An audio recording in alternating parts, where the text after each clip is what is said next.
నాకు ఈ పెళ్ళి ఇష్టం లేదమ్మా.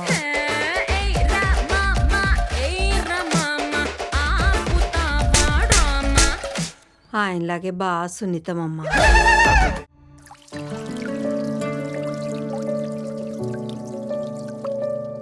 తేజు, నువ్వు లేనప్పుడు మనసు నీ ఊసులతోనే గొంతు తడుపుకుంటోంది.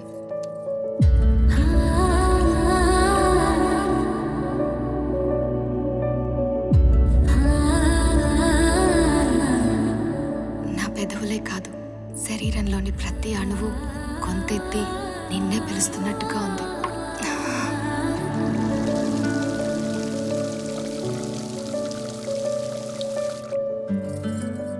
నీకోసం తయారవడం బాగుంటుంది తేజు. అలా తయారవుతున్నప్పుడు నువ్వు నా పక్కనే ఉన్నట్టు, నీ చూపులు నన్ను గుచ్చుతున్నట్టు అనిపిస్తుంది. మనసులో నీ తలుపు మెదిలితే చాలు, తనువంతా సుగంధంతో తొణికిసలాడుతుంది. ఇంకా ఈ సాంబ్రాణి ధూపం అవసరమంటావా?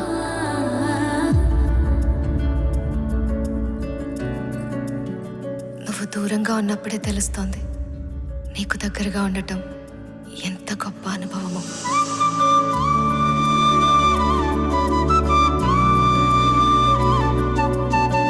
నిన్ను చూసి 4 రోజులవుతుంది తేజు.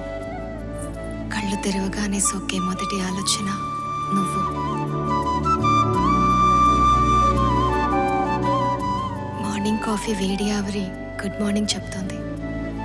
కానీ నువ్వు పక్కనున్నప్పుడు నా బుగ్గల్ని తాకే నీ శ్వాసే నాకెంతో ఇష్టం. నేను ఈరోజు కలవబోతున్నాను తేజు. నీకోసం వేచి చూస్తున్నప్పుడు సెకన్కి ఇన్ని గంటలో తెలుసా?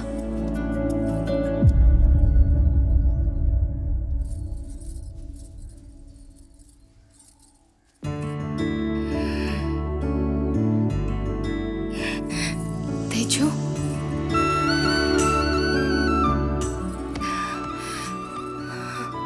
నేను చాలా భయపడ్డాను నీ గురించి.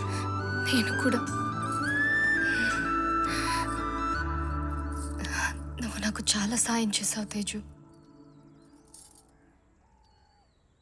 నేను అలా అనుకోవట్లేదు రేఖ. నాకు కొన్ని అనుమానాలు ఉన్నాయి, అవేంటో తెలియాలి. శైలజపై జరిగిన క్షుద్ర ప్రయోగానికి బాబా విరుగుడు చెప్పారన్ను, కానీ బాబా దగ్గరికి వెళ్తే ఊరి నుంచి ఎప్పుడొచ్చారు బాబా? ఇవాళే వచ్చాను బేట. బాగున్నావా? నేను బాగున్నాను.